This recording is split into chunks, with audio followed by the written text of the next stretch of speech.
In the heart of Accra, a significant moment is set to unfold on November 20th as the Bank of Ghana prepares to unveil its newly constructed headquarters, the Bank Square. The city, always vibrant, will be charged with anticipation as the hands of the clock move closer to 10 a.m.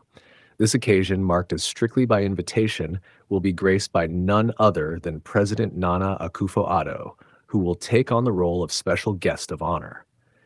However, beyond the pomp and ceremony lies a story layered with contention, strategic decisions, and public debate, a story that speaks to the very core of balancing national financial stewardship against ambition and resilience. Quick reminder for those who haven't subscribed to our channel, please do so to stay updated on such insightful content and help us reach our goal of 30,000 subscribers by the end of this month. Your support means a lot. The construction of the Bank Square is not just another infrastructure project. It has come to symbolize a crucible of questions and answers about public finance, institutional priorities, and the crossroads where necessity meets public perception. Back in July 2023, the announcement of the nearing completion of this monumental project did not just raise eyebrows. It ignited fierce discussions among stakeholders, politicians, and the average Ghanaian who watched the news with a mix of intrigue and incredulity. Why? Because at the center of the uproar was an eye-watering financial backdrop. The Bank of Ghana had reported a staggering loss of 10.5 billion cedis for the year. Against this grim fiscal canvas, the project's cost, approximately $250 million, stood out like a beacon, inviting not just scrutiny, but heated debate. Among the many voices who weighed in on the issue was Yusif Suleman, a member of parliament known for his sharp assessments of economic policies. He articulated what many were thinking but hesitant to voice. Was it wise or even responsible for the central bank to pursue such a high-cost project amid monumental losses? His questioning resonated widely. The timing seemed jarring. The numbers didn't add up at first glance. And for a country grappling with economic challenges, this was not a story of bold leadership. It was, to many, a narrative of questionable priorities. Yet, as with all stories that pull at the public's emotions, there were layers that required peeling back to grasp the full picture. For those on the inside, the realities were far more nuanced.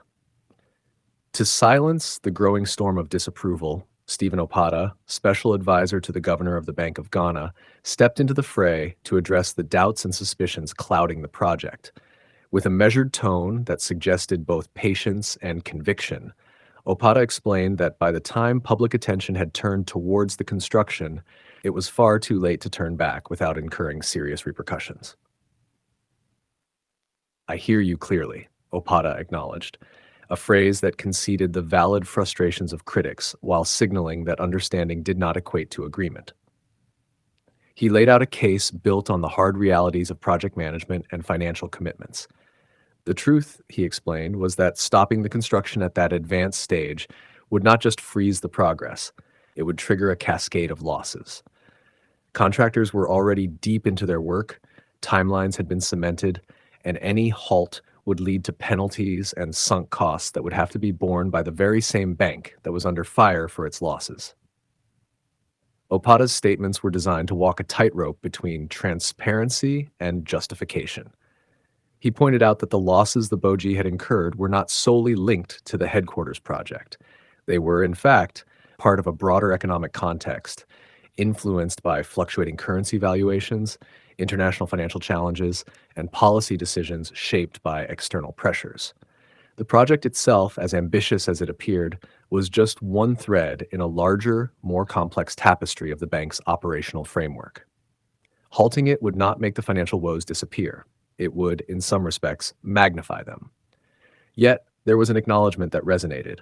The timing was unfortunate. No one could deny that. For citizens who had seen inflation rise and job opportunities wane, an opulent new headquarters seemed like a luxury that bordered on extravagance. Public opinion, after all, is rarely influenced by the detailed calculus of cost-benefit analyses, but by the optics of decision-making. And the optics here were not ideal. To the average Ghanaian, the sight of a gleaming, brand new building would stand as a stark contrast to the many financial woes shared across the country. But the BOG, for all its perceived insulation from public sentiment, defended the project with a rationale steeped in future proofing. The existing facilities were deemed inadequate for the bank's evolving needs. In an era where financial oversight requires more sophisticated infrastructure than ever before, the BOJ argued that it needed a modern hub to enhance operational efficiency, host international meetings, and implement complex monetary policies. The bank square was not conceived in a vacuum. It was part of a strategy to align the central bank's physical capabilities with its far-reaching mandates. Critics, of course, remained skeptical.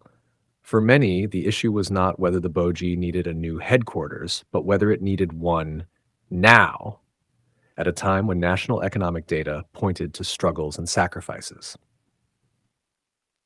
This dissonance between institutional planning and public reality often created an almost theatrical juxtaposition. Imagine the image. On one side of Accra, you have long lines outside banks and financial institutions, with citizens hoping for relief, better services, and economic stability.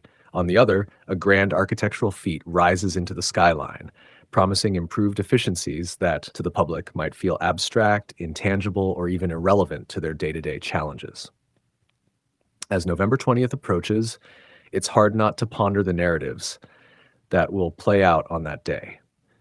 The commissioning of the Bank Square will undoubtedly be marked by speeches crafted to inspire confidence and affirm the bank's commitment to modernizing its capabilities for better governance and oversight. President Akufo-Addo's presence will lend weight to the occasion, signaling that the project, for all the criticism it has received, is viewed as an accomplishment worthy of celebration at the highest levels. For Stephen Opata and others at the BOJ who have defended the project through its stormiest days, the event will be a moment of quiet vindication, a testament to their belief that progress cannot always be perfectly timed to public sentiment. But for many watching, the unveiling will be seen through a different lens.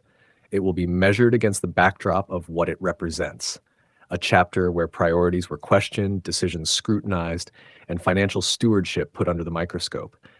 This dichotomy, celebration on the one hand and debate on the other, will be the undercurrent running through the Bank Square's inauguration. The echoes of Yusif Suleman's question, "Was it worth it?"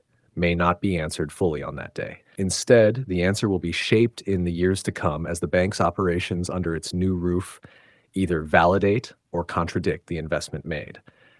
And so, as the story of the Bank Square unfolds before the eyes of the nation and beyond, it stands as more than just a building of steel and glass. It is a mirror reflecting the complexities of governance, the balancing act between taking steps that are bold and necessary and grappling with the perceptions those decisions create. This is the reality of institutions tasked with guiding the economic ship through waters that are sometimes calm and often stormy. November 20th will be a milestone, but whether it marks the beginning of a stronger era or serves as a footnote in a chapter of contention will depend on how the story continues after the crowd disperses. The speeches are over and the building stands alone in the Accra skyline, silent yet significant. If today is your first time watching this channel or you are returning to this channel for the exciting content, please subscribe to the channel for more educative and developmental projects across Ghana and Africa as a whole. Do you want to know about the state of a project in Africa?